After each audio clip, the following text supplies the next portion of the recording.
So hi, Dan. Hey, how you going? We are here at NAMM. It's press preview day, and you are with Melbourne Instruments, which is a new company, right? Yep, from Melbourne in Australia.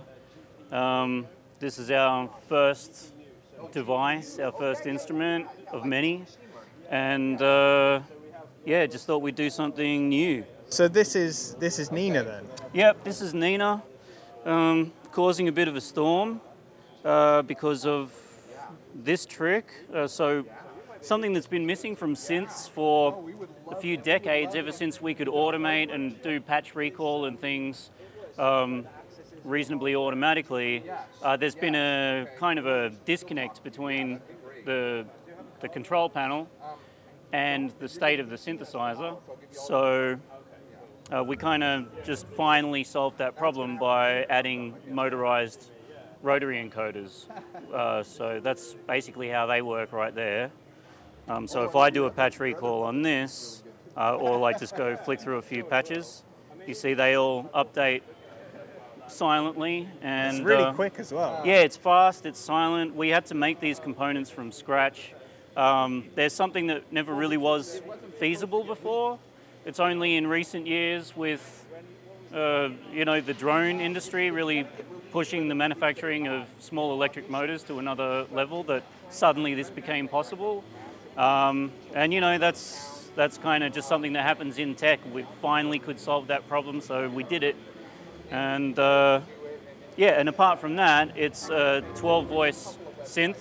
It's funny how it came together. Actually, we started by solving the control panel thing, and then we thought we started making a mono synth.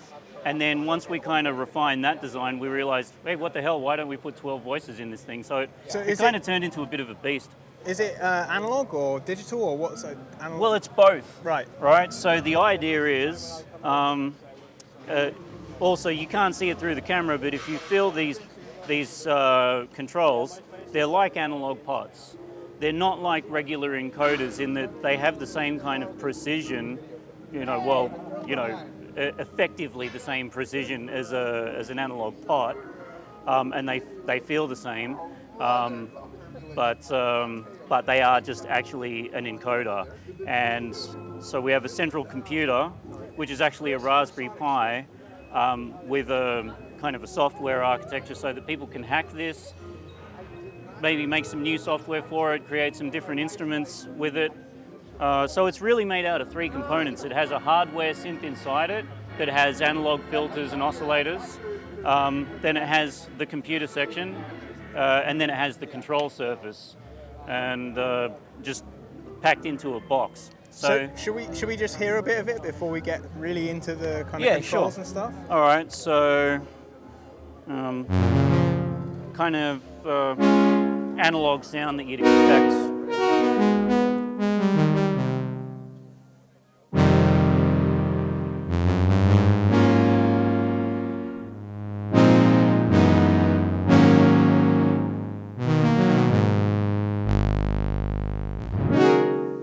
Sound you get out of it.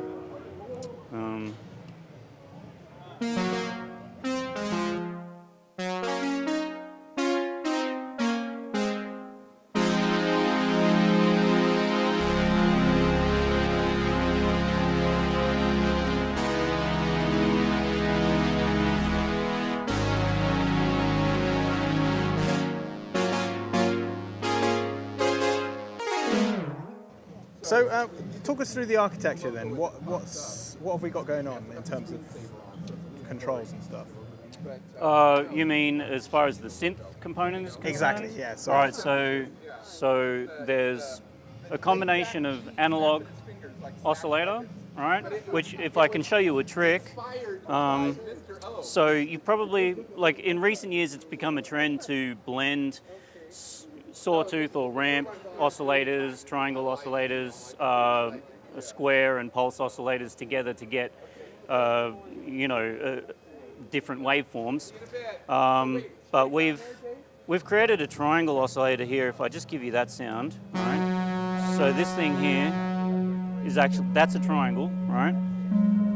And as you move this shape knob, it actually varies the shape of the triangle into a ramp. And it's kind of similar to using the pulse width modulation on a square wave, but for a triangle. So it's not like blending a sawtooth and a triangle, it's like changing a triangle slowly into a ramp shape. And that gives you all these in-between timbres that, especially for bass sounds and things, is really nice. That's a completely, that's a whole discrete circuit, a completely novel design. It's not an IC or anything, and you can blend that oscillator with a square wave with pulse wave modulation. So that's one oscillator. There's if you've heard of FPGA, there's a FPGA version of that. So it's like very high resolution, kind of like analog, but sort of in a hybrid way. It's also a digital technology, and people are only just starting to use that now for sound synthesis and so things. there's one analog oscillator, one oscillator, one FPGA oscillator, and one conventional digital wavetable oscillator, which is that's this guy here,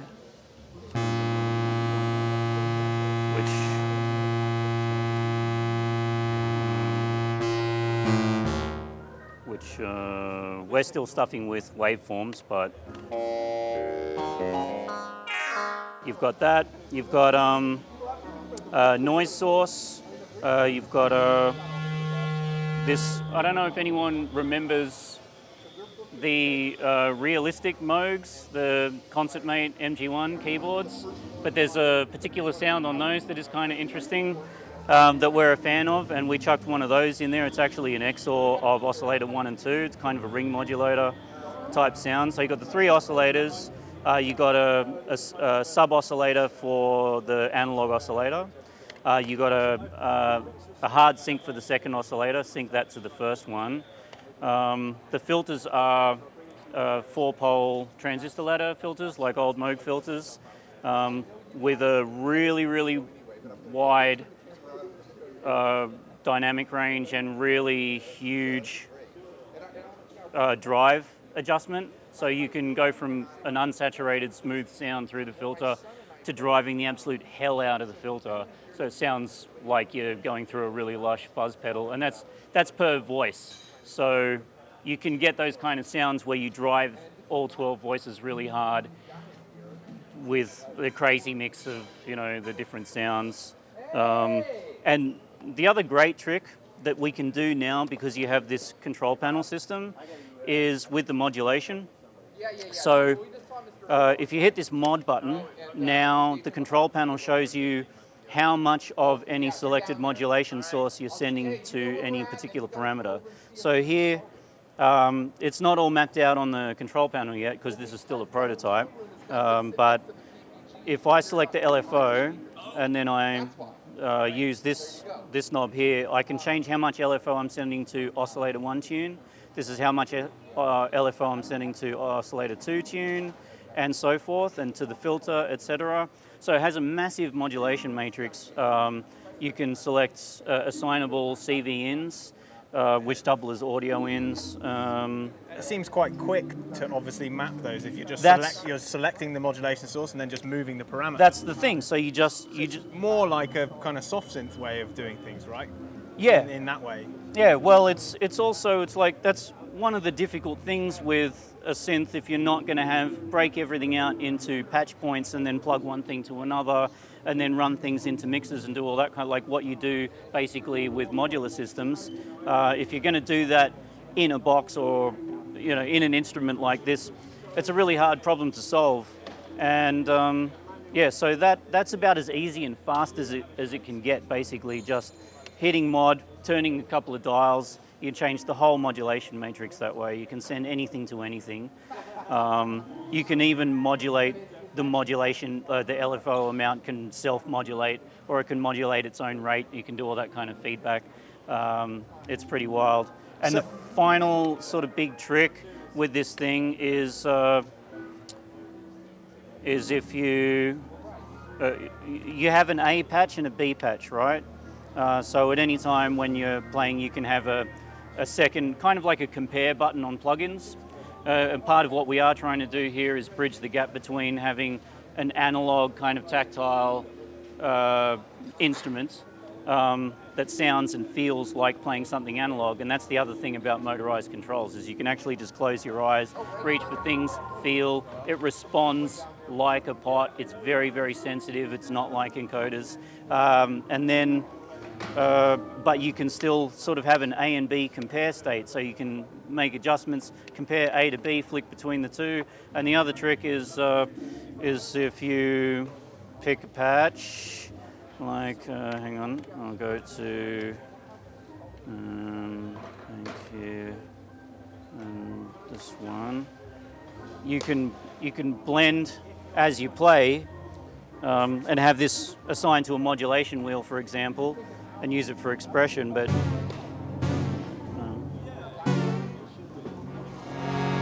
oh, that's not a great example. Hang on, let me pick another one.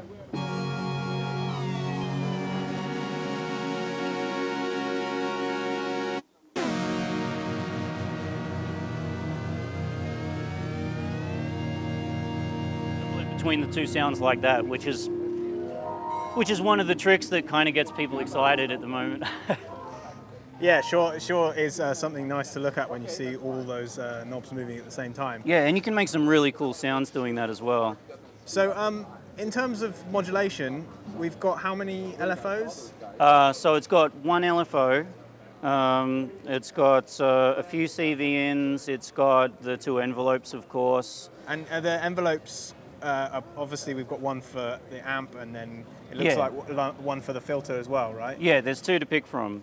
And just on that note, right, so when we were designing this thing, we started out actually with something that was a bit more like a digital console, where you could create all these virtual layers of LFOs and envelopes and things like that.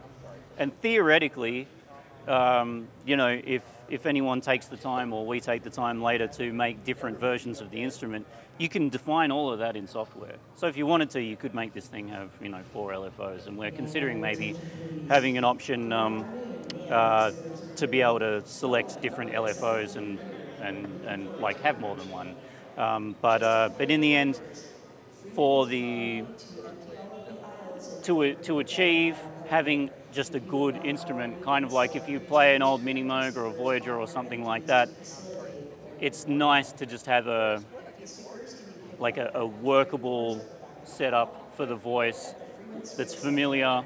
So we've really just taken the classic synth, made it 12 voice, and made it motorized in terms of recall and automation.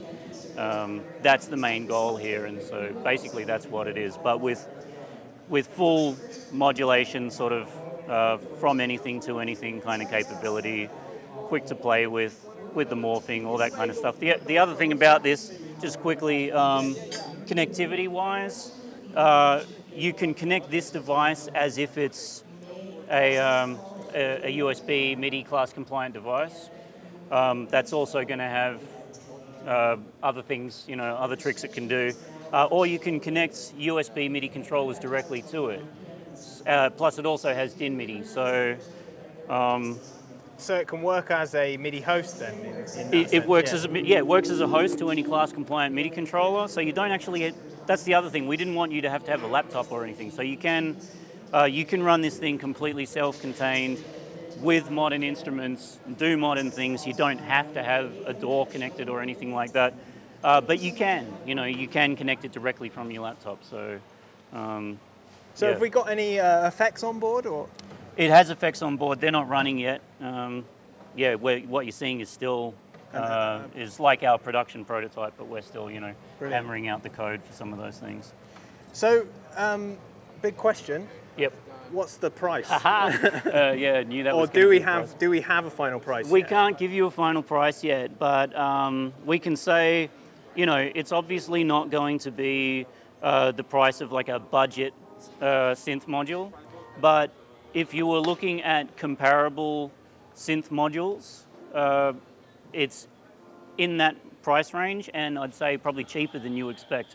But we don't want to say what the exact price is yet, so we just have to let people speculate. But we're launching on Kickstarter soon, And so if you just keep an eye on that, then when it goes up, you know, all that will be revealed and everything else that we're not telling people yet.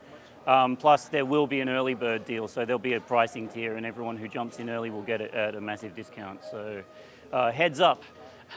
So, what is the time scale for the? Do you have a kind of idea of when they're going to be ready as well, or is that yeah? kind I mean, of no still... one really likes to say that, but we'll say that we're aiming to throw the Kickstarter up in somewhere between 4 to 8 weeks. Yeah. Brilliant. Wow, Dan, thank you very much. Oh, you're welcome. Thanks.